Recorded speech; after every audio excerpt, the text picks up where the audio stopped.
Hi, my name's Fred Atterwell and I'm here to give an exclusive behind-the-scenes look at the reopening of the Cutty Sark, one of the world's most famous ships, which will be opened by the Queen to the public next Wednesday.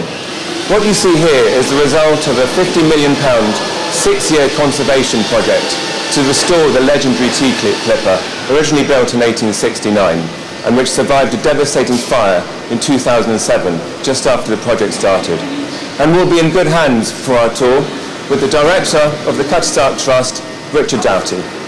So Richard, how do you feel when you see the results of this amazing project? I'm absolutely buzzing. This is our vision for the ship, to raise her up 11 feet and present her in a totally new way, and I think it's fabulous. I'm really, really proud of what we've achieved, and I'd love to give you that exclusive look round.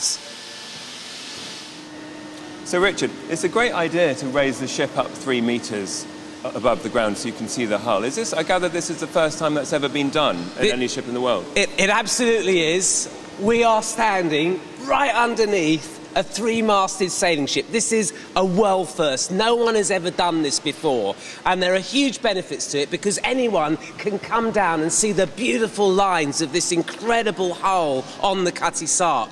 But actually, in lifting it, what we've been able to do is to transfer the loads from what is a very fragile structure through a cradle into the ground. So this wonderful ship has a real chance of surviving for many, many generations to enjoy, because we can preserve its shape much, much better like this. I gather it was actually, before the restoration project, was actually starting to sink under its own weight. It doesn't just look great, it's actually for real long-term benefits. Absolutely.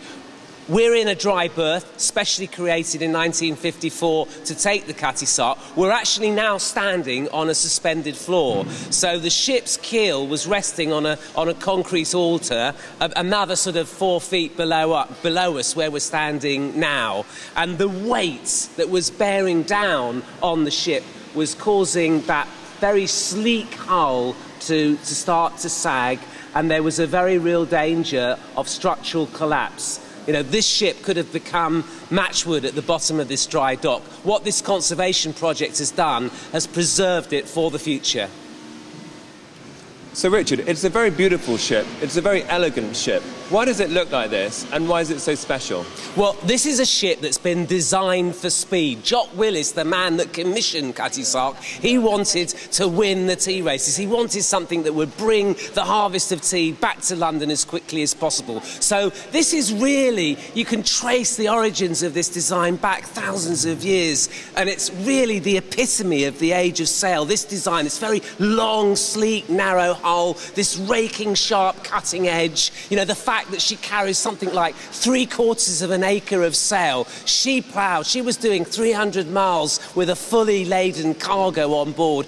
Quite extraordinary. She even outstripped the steamship Britannia carrying the mail, and that's why she became a legend during her working life. She's something very, very special, and that's why we want to preserve her for the future.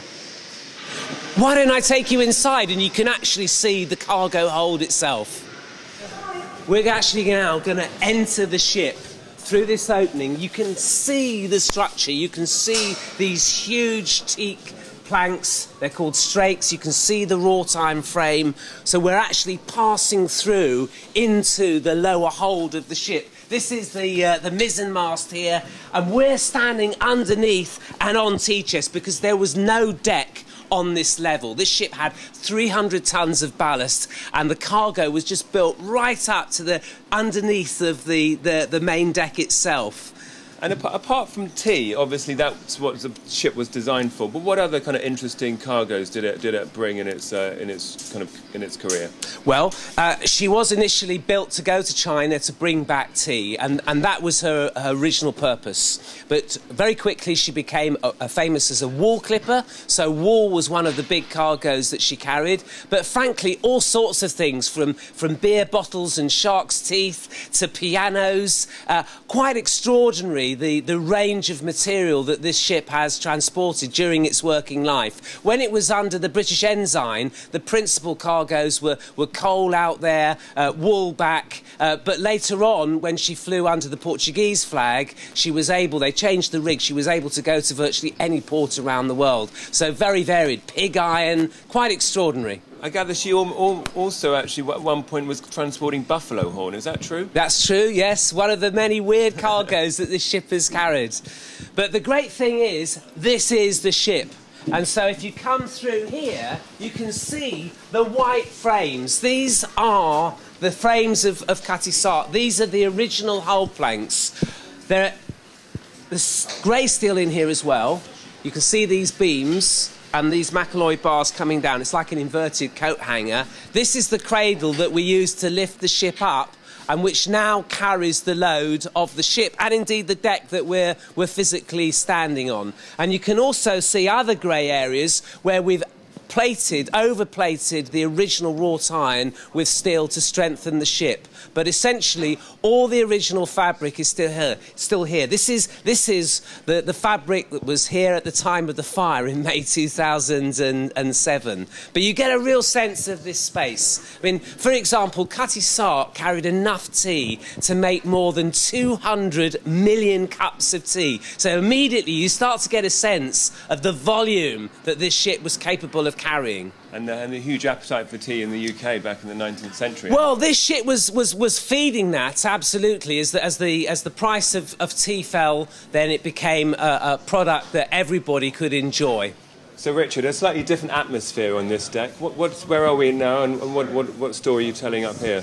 Well, we're on the tween deck, which is just an abbreviation for the between the bottom of the ship and the weather deck above us. So we're still in the cargo hold, but we're trying to create a different feel, different atmosphere in this space. Down below, where we're telling the story of Cutty Sark Trader, is quite dark and atmospheric. As you come up here, we're trying to use the lights and keep this space open so that you really get a sense of the shape and the grace of this wonderful ship. So we're looking at Cutty Sark Voyager. This is a ship which has been to virtually every major port around the world, and so we pick up that story here. We look at the different cargoes that she carried after she ceased to be a tea clipper, and what happened to her when Jock Willis sold her on to the Portuguese.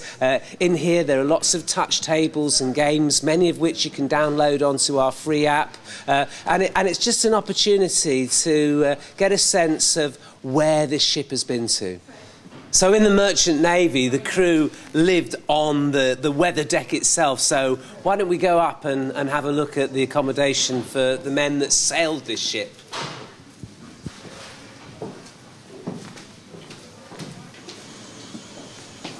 Right, here we are inside one of the crew deck houses. So there are 8 bunks in here, but actually up to 16 men would share these bunks. They'd hot bunk in effect, 4 hours on duty, and then 4 hours relaxation. They could have a meal, get some kip.